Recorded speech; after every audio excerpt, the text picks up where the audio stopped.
think having like an experience like I've had with running and ultra marathoning is, if nothing else, shown me that like when I put my mind to something and I'm consistent with it and stay dedicated and focused, that I can do really cool things. So then you kind of have a confidence going into any new project, even if you're really bad at it. Like I can take this much further than I probably realize now, and you've got that past experience to confirm that in your mind.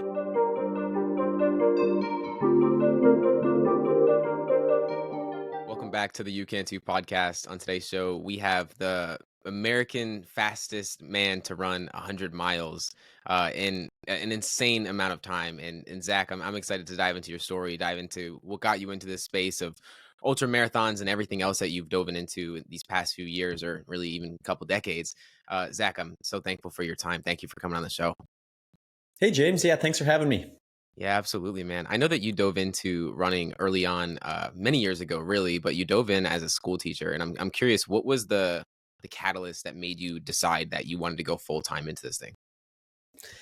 Yeah, it was interesting. I had been kind of thinking about it. The sport sort of made some transitions as I got into it, in the sense that it was just growing really fast, and it sort of has ever since.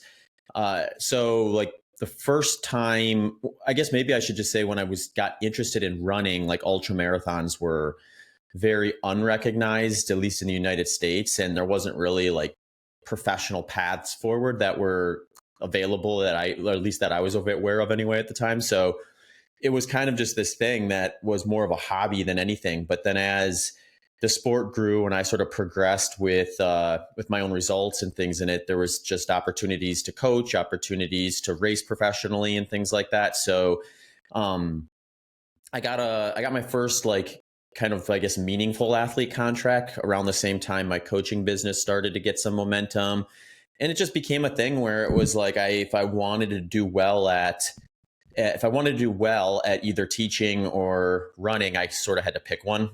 Just from the scheduling standpoint, for the most part. I mean, you do have quite a bit of flexibility as a teacher to train and race, especially in the summers. But when you're there, you're there, and races tend to be kind of fall and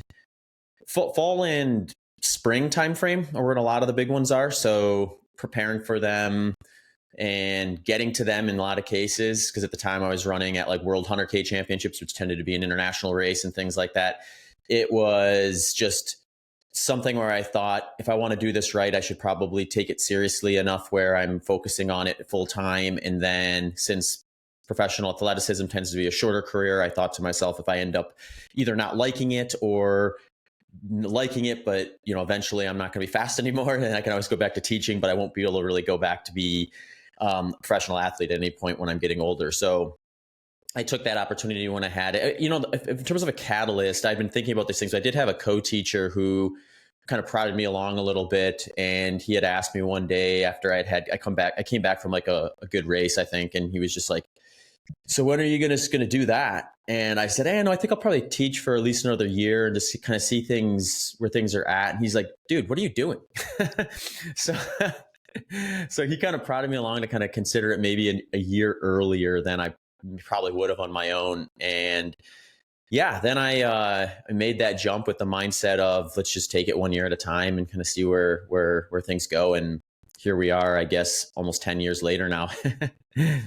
It's crazy what you've been able to do just in a span of like seeing what a human is capable of to begin with. But was that the moment when you realized that you were extraordinary? And I like to use that word because a lot of people can get into running just to run, right? Even a marathon is extraordinary for a lot of people, but to run 100 miles, to run 104 miles in 12 hours, like it's absurd what you've been able to do. So when did you realize that you had almost an innate, I don't want to say an innate skill for this because obviously you've built up a lot to be able to do it, but when did you realize that you set yourself apart? Yeah, it's a good question. The way I look at my running career as a whole is, I feel like I've been fortunate in the sense that I've been much more like kind of regional, or maybe you call it, or local, with kind of where I was at the time, where I didn't really think too far ahead at any one point in time. So like when I was running in middle school, I wasn't thinking about like trying to make state as a Mm. high schooler. Or when I was in high school, I wasn't thinking about like getting college scholarships. And when I was racing in college, I wasn't thinking about like becoming a professional athlete. So I don't think I was ever like more or less like crippled with the thought of that. And that was probably good for me. I think some people probably handle that sort of promise, I guess, so, like really well. And they tend to be like, you prodigies, you'd say. That wasn't really my case. My case was just kind of like just sort of having things come to me as they did. So when I got into ultra marathon running, that was kind of my first taste of like thinking, okay, well, I can win a healthy number of these. And I wasn't probably at that point in time really exposed to or aware of like top tier international competition until maybe like 2014 or so, when I was able to race my first World 100K championships. But I was aware that I was able to do pretty decently at the national level, and then in some cases at like certain aspects of the sport. So like in 2013, I broke the 100-mile American record for the first time, and actually learned that day that there was a 12-hour world record that I ended up breaking as well.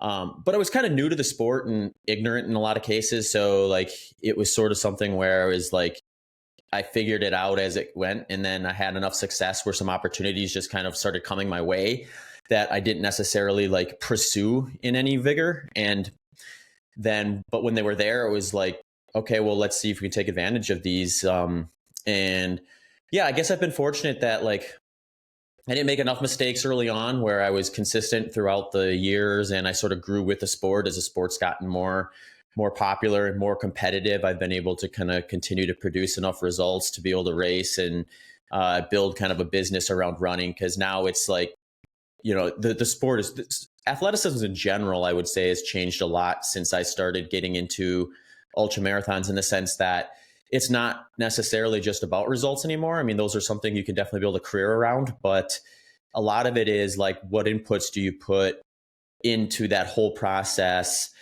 that can also be something that is, attractive to, say, sponsors or partners and things like that, or, building a coaching business like I did, or recording podcasts, social media content. There's just so many options nowadays, where in the past it was kind of like, you do well in a race, you get an interview, and, you kind of on to the next part. So there was a lot more limit, I think, in terms of reach that you could do at the individual level. You relied on a lot more kind of big entities to kind of help you with that. So, it's also been something where like, I think the sport's grown, individual outreach has grown, personal brands have grown, and all those things have probably inputted towards, for me getting to where I am today in terms of like what I'm doing from a professional standpoint. Yeah, yeah. I definitely I believe in that as well. I think a lot of the people that I'm starting to see online, even more so, are people that are starting to run more and getting into that space and are making that a part of their personal brand. I even am getting excited by it because I've always been in the gym, but I find myself running is a thing where I find that as soon as I start and I can get in a mile in or within just 1 mile, my mind's going to tell me to stop like 1,000 Yeah. times. And I just have to continue to pursue moving forward. And that's why I love it, because it's challenging me to see what I'm actually capable of, and push past the limits that go through my mind when I'm even just trying to do it to begin with. And I think for a lot of people, that's a lot of what it comes down to. How has mental resilience played a role in your ability to, like, 104 miles is like, my mind can't contextualize. I think a lot of people can't. Like, what role has that played for you? Yeah, that may be an underestimated like skill set, or something that I've been able to be like maybe a little bit above average at, I guess, is just like the willingness and then ability to kind of stay focused for a long period of time, or maybe patience is a way to look at it. Because like you Mhm. described, it's distance running is one of those things where if you think too much in the short term, you can kind of cloud out what positives are going to come up if you kind of continue.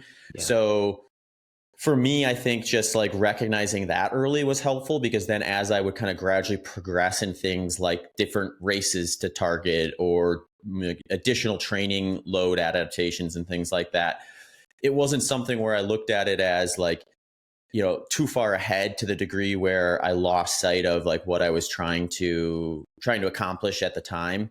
So I think running is this thing where you always have these like long-term goals, or these places you want to be, but then you also have to kind of zoom back in and focus on, well, what are the immediate benefits that I'm going to get to? So like even on the day-to-day stuff, it's one of those things where running is this really cool activity where you can have like what you described as like a kind of an awkward start to a run where you're like, do I really want to do this? Maybe I need a day off. Maybe rest is better. And then you kind of get into the rhythm of it and it starts to get a little bit better.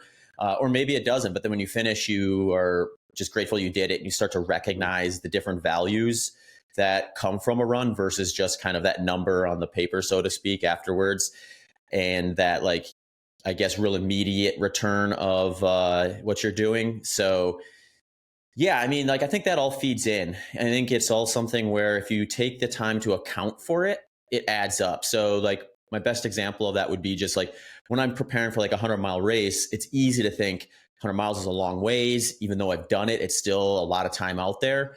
Hmm. But when you kind of come back to like everything that went into preparing for that, it's actually quite short. So, like, I'm preparing for a 100-miler right now, and I was just going over the training data, and it's like 20 weeks, nearly like 400 hours worth of training inputs between running, cross training, mobility, strength work, and all sorts of stuff. And it's just like, by the time you get to that, it's like the actual race itself is just really a small input to it. So then when you start catching yourself during an event thinking like, I've got too much, there's too much time left, I can't handle this, and you start having that self-doubt creep in, you just kind of have to go in knowing that will happen and go in there armed with just better information as to how small that actually is relative to the grand scheme of things. Yeah, because you put so much into it, right? And at Mm-hmm. that point, it's like you'd be doing a disservice to yourself after all the prep that you put into it. When you're in that moment, and say it's 100 miles or however many miles, do you condense it into like bits of miles? So like say I get to 10 miles and then 10 miles more is 20 miles, and then do you break it down, or do you think of it in such a 100 miles and let's just get to it? Like where does your mind reside? Yeah, I definitely break it down, and I think that's the way to do it. I think the way I like to describe it to people is like if you take a typical work week, Mhm. on Monday, you're not thinking about, you might have a project or something like that that's due on Friday. But if it's going to take you all week to do it, then eventually you have to get around to scaffolding it into a manageable, like, amount of activities that are all going to add up to be the end product for that project. Mhm. So, in the back of your mind, you've got this big project to be done. Or with the 100-miler, I know in the back of my mind, I'm trying to run 100 miles that day. But I also know that, mile 90 doesn't come before mile 10. And breaking it down into chunks like you described is just the way you have to do it, so that you're making sure that you're taking care of the things that are required to get to the point where you actually cross the finish line, without kind of clouding out all your thought process and mental bandwidth with too much thinking of the whole thing. So the trail races tend to kind of lend themselves to that a little bit better because you have aid stations and they're broken up throughout the course of the race. You can kind of just say like, all right, I'm going to take it one aid station at a time and just focus on getting to that next checkpoint. The timed events are a little different because you're in this situation where it's like, no matter how fast or slow you're going, you're going to be going for a specific amount of time. So then you might have to break it down more into like time versus distance. Mhm. And the other thing with those type of events, they also tend to be a lot more monotonous because they're oftentimes on like short loop courses and things like that. So it's just a little bit of different aspects of the sport, but you kind of have that same mental approach either way. Yeah, there has to be upsides and downsides to running on a track versus running on a trail for both. I Yeah. mean, after a while running on a track, I feel like I would get bored, but also in some respect, there's some might be some times where you just get into a flow and it makes it even For easier. sure. So go ahead. Yeah, I was just gonna say it's like one of those things where the benefits you get is you have total control, and you have anything you want whenever you want it. If you Yeah. make a mistake, you can correct it very quickly. But yeah, you are kind of presented with that very exact replication of everything is the same the entire time, so it can get a little more tedious with that. And 400-meter track, you've seen the whole course in the first couple minutes, so then Yeah. it's like from there on in it's about like, all right, I got to just rinse and repeat for hours and hours versus looking forward to a course change or something like that. Yeah, that must be the fun part of running, 100 miles or however many miles you're running is actually seeing scenery and actually being around and because then you're not really thinking about how far you have to go, but more so you're just moving forward and keeping it going. I think Hmm. for you running, like you have to be going through like a lifetime of emotions within like one run, especially in that to that extent of a run. But I'm curious for you, like where do you reside most when it comes to running? Where does your mind sit, do you feel? Yeah, it's a good question. It's probably one of the hardest things to answer because after a race, I asked myself the same thing. I was like, well, what was I actually thinking about the entire time? And Mhm. the best way I can describe it is there's thought processes that are both fleeting, meaning like I'm thinking about something and it's just kind of is like, you know, in and out, where like I'm sure at the time I like actually gave it some thought, but it wasn't something that actually stuck. So after Mhm. the race, it's just gone. Kind of like Yeah. sometimes you'll wake up in the morning and you'll be like, I had a dream last night, I remember, but I can't remember any details about it. Yeah. It's sort of like that. But then there are things that I suspect are just things that repeat themselves a bunch during it. So maybe it's just like a specific like goal that you set for the day that has some sort of kind of like theme around it, and you're thinking about that, or something someone told you that's kind of keeping you motivated for one reason or the other that your brain kind of fixates on. And those things tend to kind of just like pop up again and again, and you tend to fixate on them a little bit more. So sometimes, like for me, I recognized that early on, but I didn't really take it for anything other than what it was. And since like kind of getting a little more experience from races, it is something where I think you can probably go in with some strategies to leverage that. So if you're thinking about, if you're actually like taking the time to take inventory throughout the training process of like different workouts that kind of showed you something new about yourself, or taught you that you can do something that you maybe didn't think you could before, or give you some sort of opportunity um, to stand out from what your expectations were in the short term. I think those are really valuable things to hold on to, because inevitably you're going to hit a spot probably multiple times during a 100-mile race where you're just not in a good headspace, and you need to convince yourself that things aren't going to just progressively get worse. They can actually kind of reverse and get better. Because if you let your mind think it's bad now, it's just going to get worse, you're just more likely to drop out because it might be too much for you to handle. And you tend to kind of go to the negative then, versus getting into a rough patch, reminding yourself, oh, yeah, before this race started, I knew this place was going to present itself. And then having some tools to reflect on from training to help you remind yourself that it can go from bad to better in a pretty short period of time if you just kind of wait it out. Yeah, I know when you got into like taking it as a profession, it was like mindset wasn't something that you really thought much about because you had the skill, like you had the proof to reinforce that you could do it. What does the mindsets training look like to set you up for that? So when you do, or you are in that moment where you're down and you're 50 miles in, you're able to actually continue moving forward. Mm-hmm. Yeah, it really is just looking at training differently. So, like early on, I just trained because I knew that the consistency in training was what was going to give my body the tools it needed to run 100 miles at whatever pace I was trying to hit. And over time, I realized that you're missing opportunities if you just do that. So, I'm thinking about things like, take a week of training, for example. There will be a day during that week where I'll likely have like a worse run than I anticipated, or a worse run than average. And it's not something where that is like the end of the week. So if that happens like on Wednesday, that doesn't necessarily mean Thursday, Friday, and Saturday and Sunday are going to go bad too. It just means something happened today that made it less ideal than I expected it to.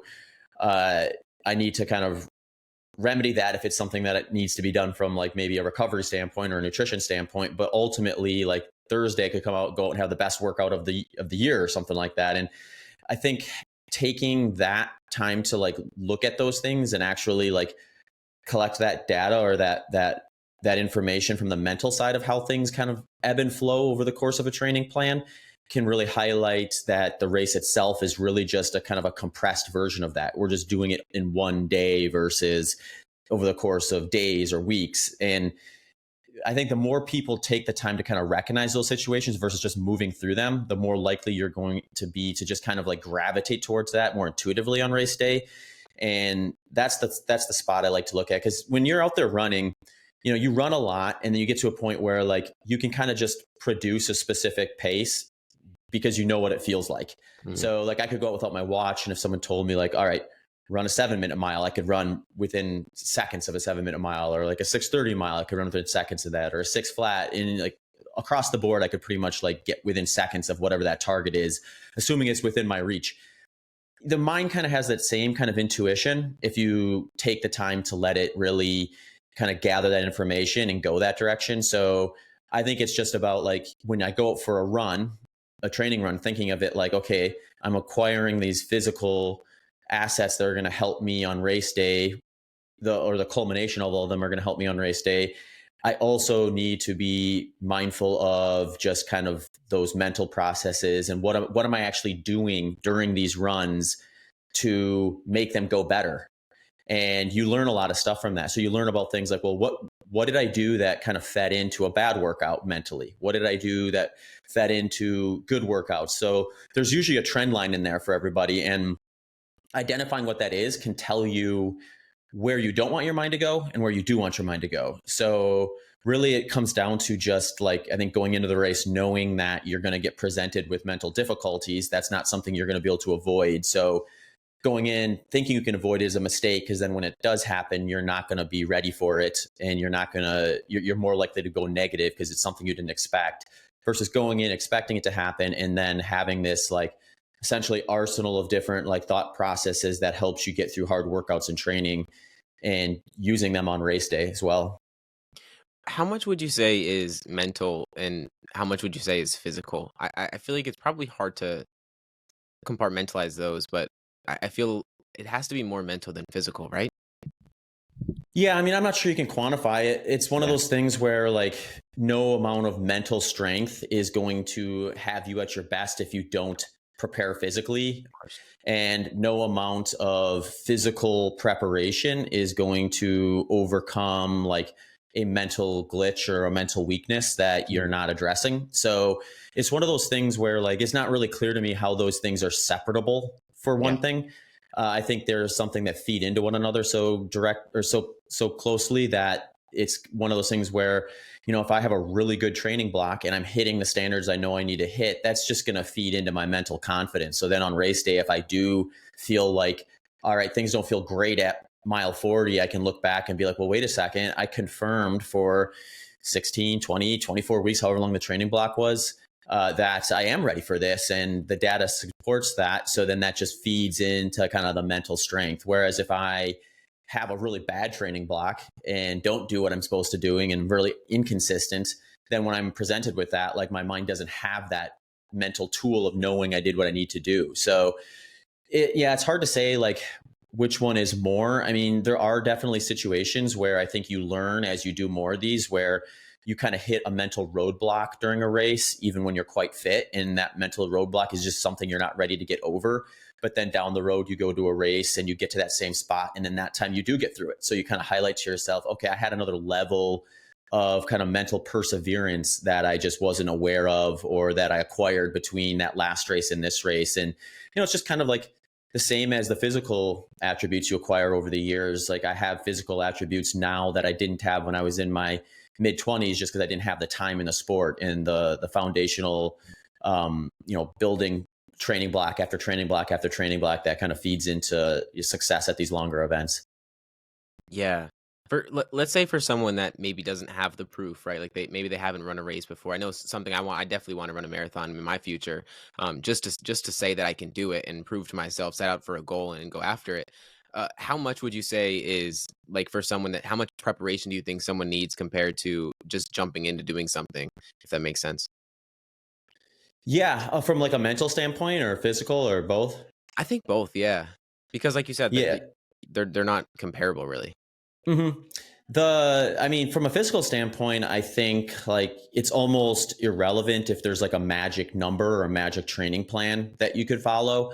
It's more about starting where you're at and just being honest with yourself. So, like, usually people have a timeline they're working with when it comes to doing a race. And then from there, you just want to build from where you're at versus trying to hit certain benchmarks along the way. Mhm. I mean, there are benchmarks you probably want to target, but they're going to be specific to where you're at and within reason, like doing what I would call like micro stressing. So you're adding a little bit of training load throughout the plan in order to like create an environment where you're actually physically recovering from the inputs you're doing to the degree where you're making the adaptations, versus kind of doing so much that you're taking future training off the table or not recovering from training workouts and meeting that side of things. So, really, I think it comes down to being honest with where you're at and building from there. And then with that in mind, I mean, I prefer a philosophy of working on things that are going to be important, but least specific early on in the training plan, and then kind of getting more specific to the race intensity as you get closer. So to some degree, the race distance is going to kind of dictate the order of operations. So like when I say like, don't try to like replicate someone else's plan. I don't mean like don't replicate the philosophies that are sound, but make sure you are normalizing that to where you're at, so you're not overreaching.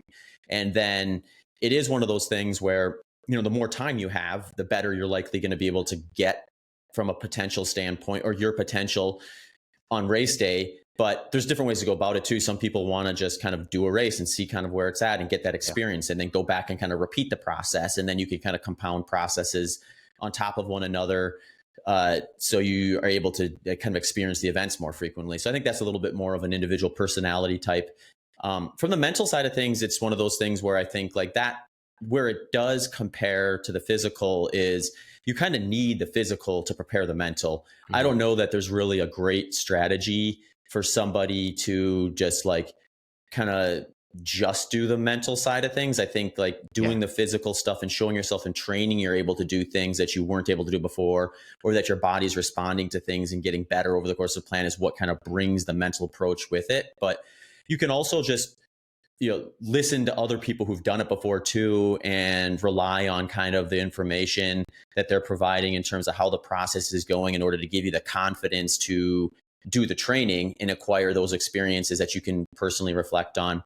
On race day, if it's the first time you did it, there is going to be that relative uncertainty of just like, I'm doing something I've never done before, and there's really no way around that. But I think at that point, it's just like, that is where maybe you look at the landscape and think, well, there's been tons of other people who've done this before, and at one point they were where I was at and they got it done. So kind of give yourself that reassurance of like, why not me?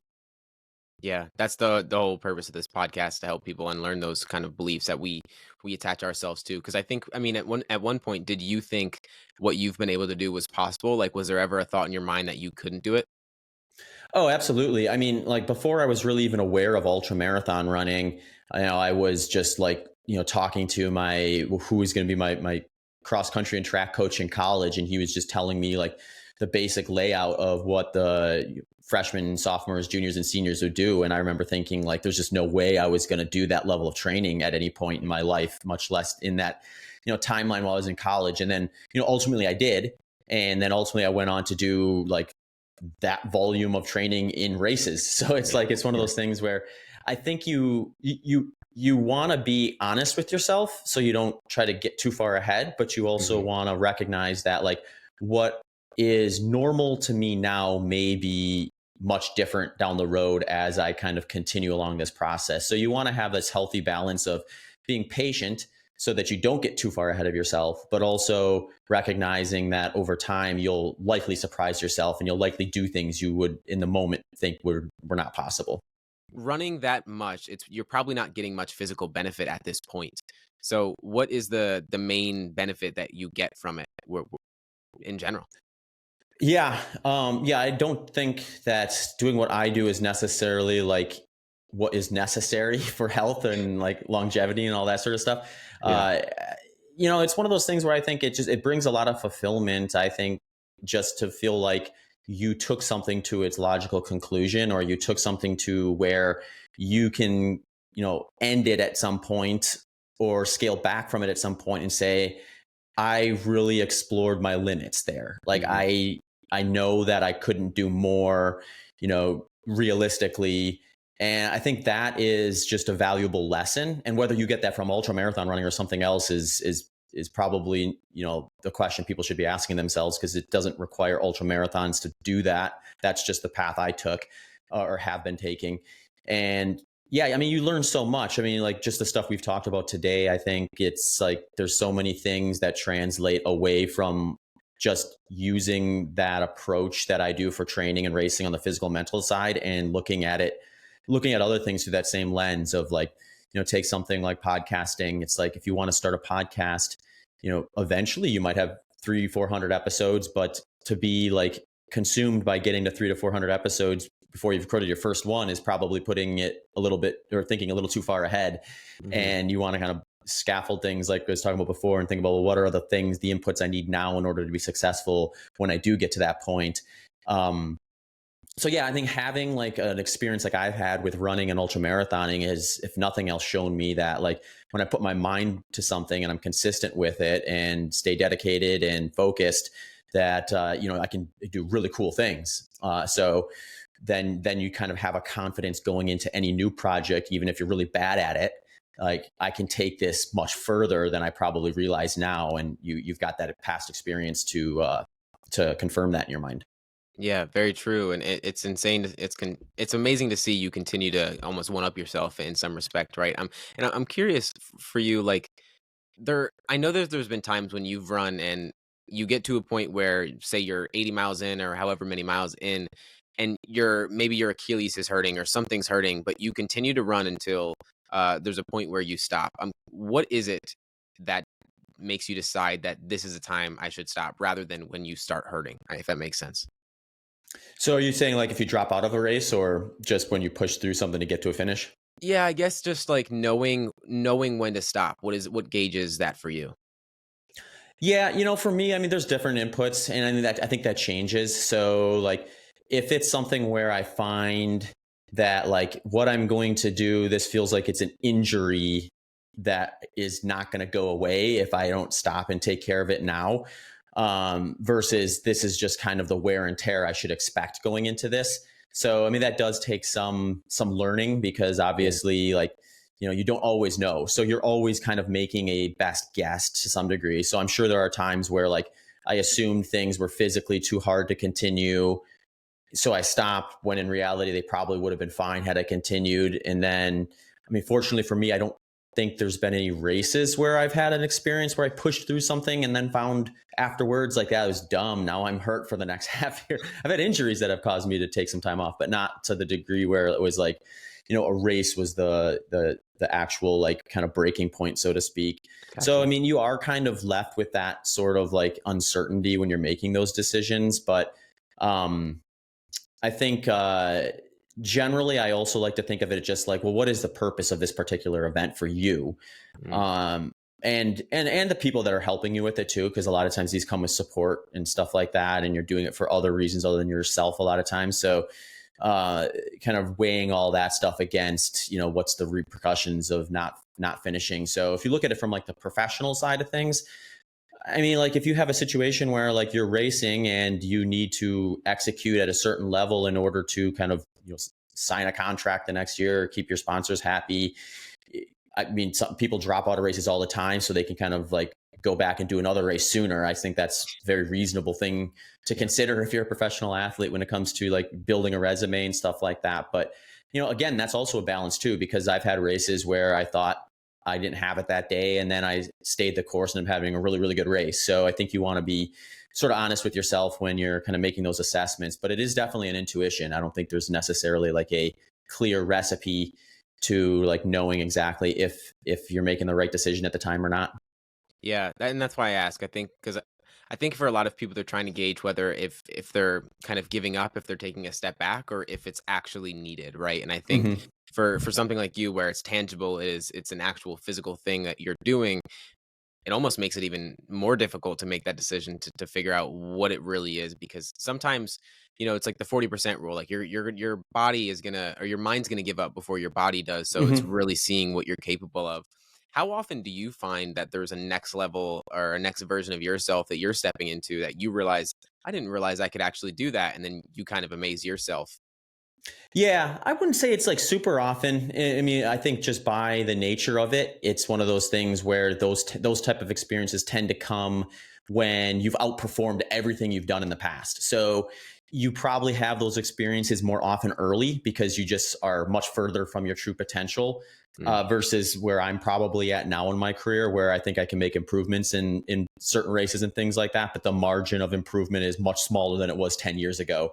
So the likelihood of me going out and running a race that is much better or noticeably better than I have in the past is just going to be a little bit lower. So it's probably something like, the way I'd maybe look at it is like if someone decides they want to, get stronger as they start going to the gym early on, they're probably seeing progress and being able to add weight to the lifts they're doing on a pretty frequent basis. And eventually they get to a point where they sort of have to like go to the gym day after day after day, week, month after month. And then they see a little bit of progress versus seeing these like, these real clear big jumps right away. Yeah, the beginning phases, you're always gonna the progress seems a lot bigger, or it is a lot bigger, especially in the beginning. I know that you're obviously a Hmm. coach working with a lot of people in this space. What are some of the characteristics or the things that you see in the people that succeed versus those that um don't really stand out? Yeah, I mean, there's a few things I think really like with a lot of stuff, sometimes it's as much about stepping away as it is kind of doubling down Mm, because you have a situation, I think, where when you start repeating, you're going to have to repeat things in order to find your true potential. Like nobody's going out there and finding their true potential at the very first try in like almost every situation. So there is going to be an amount of repeating necessary to probably find where your limits are. But that also welcomes stagnation in the sense that it's not new anymore. It maybe starts getting boring and maybe gets harder to motivate yourself to do certain aspects of the training plan as aggressively as you can or had in the past.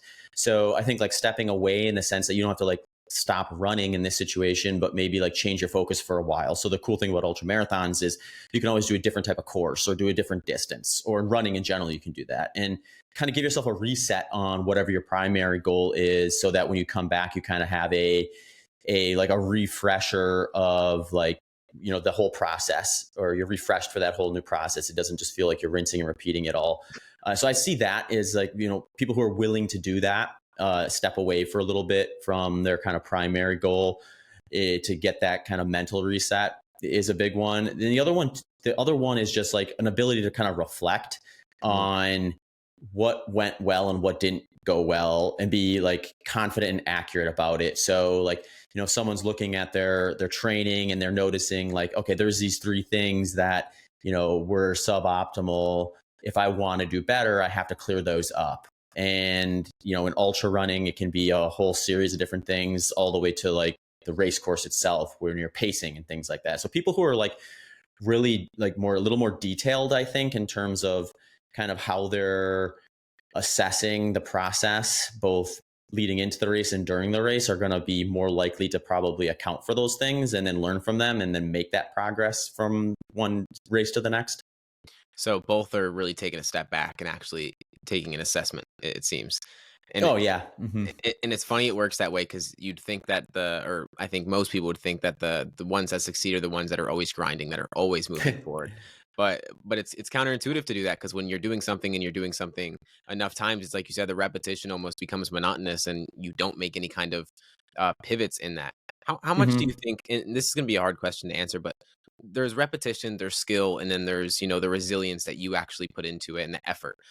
How much do you think, or which one do you think is more important or most important?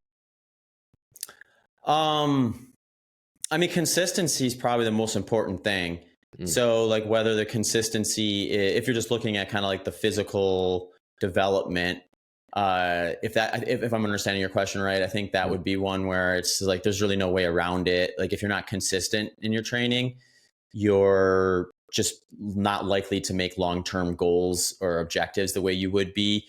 And I think the way to maybe think about that is like, well, what most people end up needing to do is they need to actually take accurate inventory of like what they have available and what they're willing or can sacrifice, and then find that reasonable time block or time frame to put the consistency into versus like a scenario where maybe you're like you think you need to train X number of hours per week, but when you're honest with yourself, you have 2 or 3 hours less than that. And then you're trying to like hit this unsustainable standard. And then the consistency kind of crumbles. And then you feel like a failure because you're not hitting these targets that aren't doable anyway.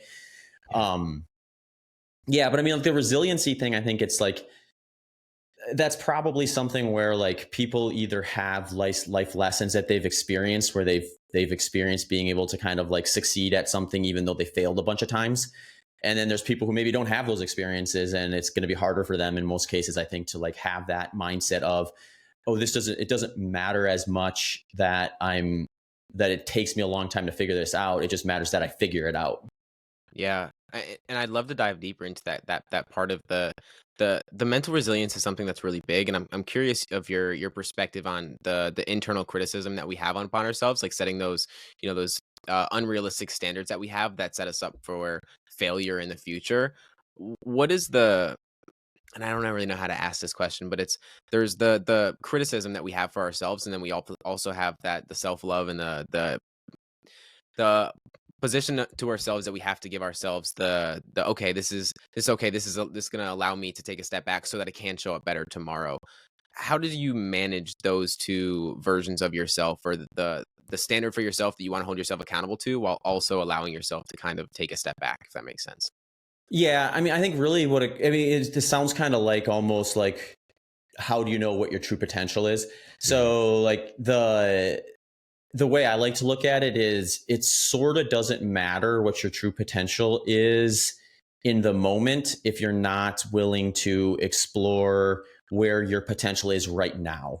So if someone comes and says, "Hey, I've got this big goal. I want to run the fastest 100-mile time ever," but they've never run an ultra marathon before, I don't think that's a problematic goal, but it is something where like you probably want to have that as like a goal that is in the background before Mhm. you start acquiring the information required to see where you're at now, and then create goals that you're going to be able to achieve in the short term, assuming you're not able to do it right away. uh, and I think because I think like what ends up happening is people they start to think about like they maybe think a little too far ahead of themselves, and they get fixated on something that is maybe way in the future versus what is the immediate targets now that can feel like successes relative to what I have done. And if you're not accounting for those, you're just going to miss those opportunities to develop the confidence. So, like, when I won my first 5K race, at no point during that process or that race itself did I ever think, oh, yeah, but I really would like to break the 100-mile world record. So, this 5K race I just won doesn't mean anything. It was like that wasn't even a thought process I had. So, I think, like, really I talked about a little bit in the beginning, just thinking like locally in your mind first of like, where am I at now and what are some realistic goals to try to accomplish that I can build from? Because it's ultimately going to be building off of one success to the next versus probably making, in most cases, large leaps that go above and beyond what you would typically expect to be able to do without the actual like training and race results that would suggest that you can do a certain thing. Yeah, that's really important. I think that's a really important distinction in life too, and that's probably a big upside that you get from running is that you translate it into everything in life, and that's a really important distinction. Being able to break that down instead of taking on too much, really not recognizing that you can't really handle it. Um, Mhm. being in the space, I mean, you've been in it for decades. Like, what is a maybe a overlooked or a less obvious reason that you've been able to find success? Yeah, I mean, I think one thing that I learned through the process was like being really authentic with yourself about what you're doing it for. Mm. I think of it like if you take me for example, like I learned kind of earlier in my ultra running career that if I went into a thought process of I want to win races and break records and stuff like that as the primary reason I'm doing this, there would be a point where it was going to feel like I got defeated because eventually, like, the races I won would be won with much faster times by someone else, or the records I broke would be broken by somebody, and I would become like just a data point in history that is getting overtaken versus something that is like, like this crowning achievement. So I think looking at it through like, what is it that you're getting from this process that is actually meaningful, or why are you doing it? And for me, the when I was honest with myself about that, it was just like what I really enjoy about running is searching for that answer to that question of can what happens when I give myself all the potential or all the opportunities I can to see where my limits are, and whether that is being the best or somewhere below that is sort of like a tertiary benefit versus a like that is what I'm here for. um yeah, I mean, it kind of goes like probably into like if you talk to professional athletes who have like been the best in the world at times and at things, like the ones that are happy are the ones that enjoyed the process of it and the things they learned along the way. The ones that are miserable are the ones who broke records and then had their records broken later, and now they're just upset that someone else is better than they were. So Very I true. think I was fortunate where at first I wasn't like in a situation early in life where running was something that I was producing like world class results at. So Hmm. my self expectation wasn't that that was something that I deserved. Hmm. And because of that, I think I was able to probably look at it as look at the sport as like, where are the values here? Since in my mind, most of my running life, being the best or anywhere near the best at anything within it was just not an expectation that I had put in front of myself. So those things are great when they happen, but they're fleeting. They're short-term goals that are fun and exciting, and they make great little like resume things, I guess. But Yeah. ultimately, if that's your number one reason for being there, you're more likely going to be upset about it down the road. And I recognized that pretty early that that was going to be the case. So I made sure that I kind of was doing it for the right reasons, I guess is the way to say it, versus being there just for race wins and whatnot. Yeah. Yeah, you're really intentional about the way that you go about things, and it's really cool to see because you have to be reflecting a lot while you're running, of course, right? I mean, there's what else are you going to be able to do while you're going through that time? And to see that you've kind of changed your relationship with expectations is really awesome because I do believe that a lot of people get into. I think people attach their identity with a certain thing, like a football player goes into a sport and when they leave it, they don't know who they are anymore. How Yeah. how was your relationship with expectations changed? Yeah, I mean, I think for me, the bigger one is I've gotten much more comfortable with just like what would the next chapter look like if it doesn't include running. Mhm. So, like when I got into running, I didn't expect to be a professional, but I actually was more worried about what's it going to be like when I'm old and running isn't as maybe as fun, or Right. if I don't have that opportunity to do it to the level I am now. That was a concern of mine at one point, but it's not really a concern anymore because I think the way I look at that now is like I'll find a logical conclusion to competitive running. And when I say competitive running, I'm more referring to like what I there'll be a point where I get to where it's just like, yeah, I'm not going to run a faster race than that. So everything beyond here is going to be like, a personal challenge that isn't going to result in me finding the best I could do. Mhm. And yeah, like I don't see a real problem with that. I think like in the past maybe I would have, but now it's more like I've just am probably interested in enough stuff where when I get to a point where like the process of running and the result of it is not fulfilling above and beyond what I could be doing otherwise, I'll just pivot to something else. And I don't mean like remove myself from the greater running community. I think maybe I put a little more focus on like things like the podcast or coaching or just health and fitness in general, and kind of engage with the community from a different angle. So when you're younger, you don't always recognize that those opportunities are there, or if you do, you don't see the value of them. Mhm. Whereas I think once you've spent a lot more time in the running community, you start to recognize like, oh, there's a lot of like really positive, cool things that you can do here that aren't tied to you finding your best self on race day. And if you can find that, then there's always going to be a place for you.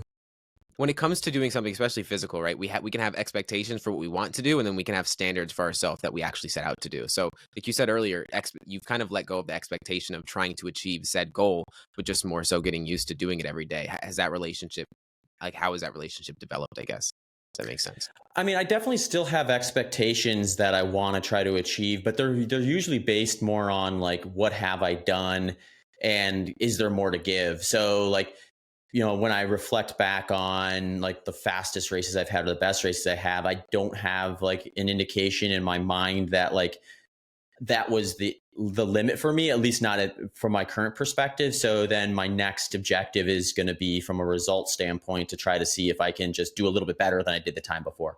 And eventually I'll get to a point where that is where I do have a race, and whether I recognize at the time or not, it will be like the fastest or the best I feel like I did.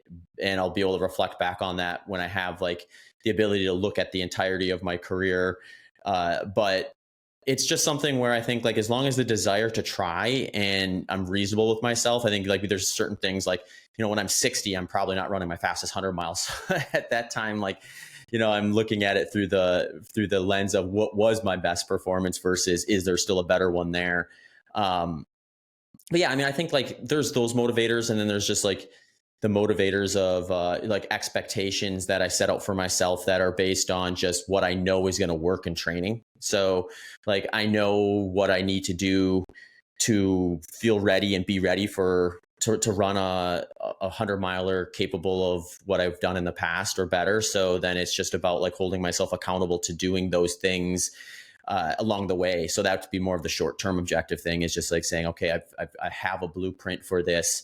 What have I learned that I'm maybe going to adjust? But most of those things are more in place in terms of like what I probably need to be doing. Yeah, that's a really important distinction. And there's one last question I ask every guest, and it encapsulates what I want to do with this podcast. You are such an example of what I want to do with this podcast, is helping people unlearn the beliefs that hold them back from really creating more for themselves and seeing what's really possible. So my question for you is, what belief are you currently unlearning? It's a good question.